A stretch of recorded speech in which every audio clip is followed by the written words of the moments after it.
17 मई का दिन दुनिया भर में वर्ल्ड हाइपरटेंशन डे के तौर पर मनाया जाता है और ये ऐसा दिन है जब लोगों को हाइपरटेंशन यानी हाई ब्लड प्रेशर जैसी बीमारी को लेकर जागरूक किया जाता है, क्योंकि ये बीमारी बहुत तेज़ी से बढ़ रही है। साइलेंट किलर इस बीमारी को बोला जाता है, न केवल दुनिया भर में बल्कि भारत में भी इसके करोड़ों मरीज़ हैं। इस पर बात करने के लिए हमारे साथ चंडीगढ़ पीजीआई के स्कूल ऑफ पब्लिक हेल्थ के प्रोफेसर डॉक्टर सोनू गुरमीत से बात करते हैं। सर, ये जो बीमारी हाइपरटेंशन, हाई बीपी, तो ये तो एक ऐसी बीमारी है कि आजकल हर दूसरे तीसरे व्यक्ति को देखने को मिल जाती है। तो ये जो दिन मनाया जा रहा है, क्या मकसद है, जागरूक किस तरह किया जाता है और ये बीमारी है वो कितनी तेज़ी से फैल रही है? देखिए विजय जी, हर 17 मई को हर साल ये वर्ल्ड हाइपरटेंशन दिवस मनाया जाता है। तो ऑब्जेक्टिव ये होता है इसका वर्ल्ड हाइपरटेंशन दिवस मनाने का कि लोगों को जागरूक करा जाए ये बीमारी के बारे में। और जैसे आपने बताया कि ये बीमारी साइलेंट किलर है। इसको साइलेंट किलर इसलिए बोलते हैं कि जब तक ये ब्लड प्रेशर जो है बहुत ज़्यादा नहीं बढ़ जाता तब तक इसका पता नहीं चलता है मनुष्य को।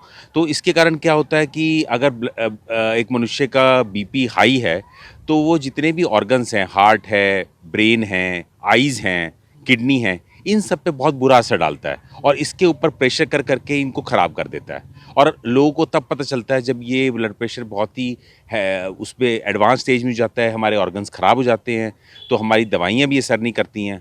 तो इसलिए ये जागरूक करने के लिए दिवस है कि जिसका ये उद्देश्य है कि हम सब लोगों को जागरूक किया जाए हाइपरटेंशन के बारे में। अगर आंकड़ों की बात करें, दुनिया भर की बात करें या भारत की बात करें, कितने मरीज़ हैं और कितने मरीज़ हर साल नए सामने आ रहे हैं? देखिए, अभी जो नेशनल फैमिली हेल्थ सर्वे 5 के जो आंकड़े अभी सामने आए हैं, जो 6-7 महीने पहले ही रिलीज़ किए हैं, उसमें ये सामने निकल के आया है कि भारत के अंदर हर 3 से 4 के पीछे 1 मरीज़ है, 3 से 4 एडल्ट्स के पीछे। अब आप देखिए कि जो प्रेवलेंस है, वो 33% के करीब प्रेवलेंस है। तो ये बहुत ही चौंकाने वाला है। जैसे हम 3 लोग खड़े हैं, तो उसमें से एक के अंदर बीपी के होने के चांसेस हैं। और जो मेल्स के अंदर थोड़ा ये ज़्यादा होता है और फीमेल्स में ब्लड प्रेशर थोड़ा कम होता है। इसका कोई रीज़न है सर? इसका हार्मोनल रीज़न्स होते हैं, जो हमारे हार्मोन्स होते हैं मेनली, तो उससे ही हम करते हैं। बाकी लाइफ़स्टाइल जो है उसके अंदर भी वो सामने आता है कि जो मेल्स के अंदर स्मोकिंग हैबिट ज़्यादा है और मेल्स के अंदर अल्कोहलिज़्म जो शराब पीने का वो ज़्यादा होता है, तो इसके कारण भी कोरिलेट किया जा सकता है उससे। तो आपके पास जैसे मरीज़ आते होंगे, तो ऐसा कोई आंकड़ा है कि कितने मरीज़ हर साल आ रहे हैं, लेकिन कितने प्रतिशत मरीज़ों को इस बीमारी के बारे में पता ही नहीं है कि उन्हें ऐसी कोई बीमारी हो बिल्कुल, चुकी है? बिल्कुल, ये बहुत अच्छा सवाल पूछा आपने कि हम ये बोलते हैं कि जितने मरीज़ हमारे पास आते हैं, वो सिर्फ़ उनका 6 से 7 प्रतिशत होता है, जितना आम 30% होता है। जैसे सपोज़ अगर हमारे पास 3 मरीज़ हैं, उसमें सिर्फ़ 1 मरीज़ ही हमारे पास डॉक्टर के पास आएगा, 2 मरीज़ डॉक्टर के पास नहीं आएँगे। वो इसलिए नहीं आएँगे या तो उनको पता नहीं है, और अगर पता भी है तो उसके बाद उनकी जानकारी नहीं है, कहाँ से दवाई लेनी है, तो ये सब चीज़ों के कारण मरीज़ नहीं आ पाते हैं। तो सर, इस बीमारी का कारण क्या है? क्यों ये बीमारी हो जाती है? क्या सिर्फ़ हार्मोनल चेंजेज़ की वजह से होती है, कोई और भी कारण है और इससे बचने के क्या उपाय हैं?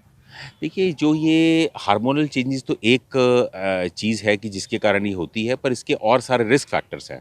जैसे कि हम ये बोलते हैं कि सॉल्ट इंटेक, जो एक आम आदमी सॉल्ट इंटेक करना चाहिए, वो सिर्फ़ 5 से 6 ग्राम, 1 चम्मच के बराबर ही सॉल्ट खाना चाहिए। तो हमारी जो आम इंडियन के अंदर है, वो 8 से 9 ग्राम एवरेज है। तो हम ऑलमोस्ट डबल सॉल्ट खा रहे हैं। तो ये बहुत बड़ा विषय है कि जिसके अंदर हमको रोकना है, मतलब ये जागरूकता पैदा करनी है कि एडेड सॉल्ट ना लें। जैसे कि हम पिकल्स लेते हैं, अचार लेते हैं, पापड़ लेते हैं, या सैलेड के ऊपर या दही के ऊपर से डालते हैं, नमक डालते हैं, वो नहीं डालना चाहिए।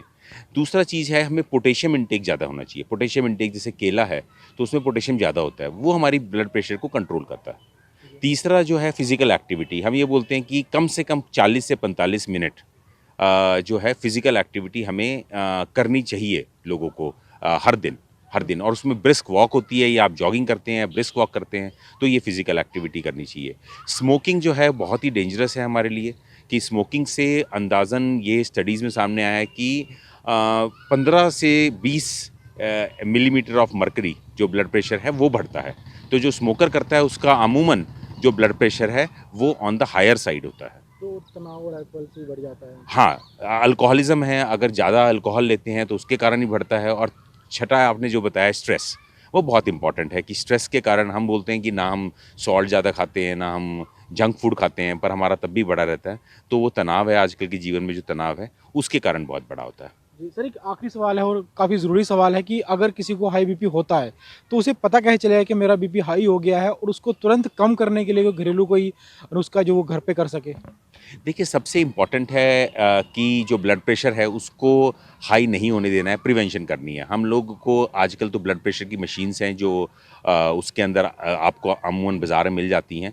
तो हर महीने कम से कम हमें अपना ब्लड प्रेशर का मेजर करना चाहिए 30 साल के बाद। दूसरा, अगर उसको पता चलता है कि उसको सिर में दर्द हो रहा है, बहुत ज़्यादा हो रहा है, सबसे पहले जाके ईसीजी करवाए। तो ईसीजी करवाने के बाद ये होता है कि अगर हम ईसीजी करवाते हैं तो ऐसा तो नहीं कि हार्ट पे असर डाल रहा है वो। तो अगर हार्ट पे असर डाल रहा है वो, तो इमीडिएटली ईसीजी के अंदर चेंजेस आ जाएंगे और इमीडिएटली हम हॉस्पिटल में चले जाना चाहिए। घर के अंदर ऐसे कोई नुस्खे नहीं होते कि जिससे हम बीपी को लो कर सकें। हम थोड़ा लेट सकते हैं और जैसे ही मेन यही है कि अपना ईसीजी करा लें और सीधा हॉस्पिटल, अगर आपको लगता है ईसीजी खराब आया है तो हॉस्पिटल जाना चाहिए। मतलब घर पे कोई एक्सपेरिमेंट ना करें। घर पे कोई एक्सपेरिमेंट ना करें बीपी के मामले में। जी, धन्यवाद सर। तो ये थे डॉक्टर सोनू गोयल जिन्होंने बताया कि ये जो बीमारी है ये ऐसी बीमारी है जो देश में हर 3 या 4 व्यक्ति में से एक को है और जो बहुत बड़ा आंकड़ा है। 30 से 35% जो जनता है वो इसकी चपेट में है, लेकिन ज़्यादातर लोगों को पता ही नहीं है कि वो इस बीमारी की चपेट में है। तो उन्होंने कहा कि अगर कोई भी ऐसा लक्षण दिखाई देता है जिसमें सिर में दर्द होता है या बेचैनी होती है, कोई भी ऐसा लक्षण दिखाई देता है तो तुरंत डॉक्टर के पास जाएँ और अपना चेकअप करवाएँ ताकि इस बीमारी का पहले से पता चल सके और इससे बचाव किया जा सके। कैमरामैन राजेश के साथ चंडीगढ़ से विजय राणा, ईटीवी भारत।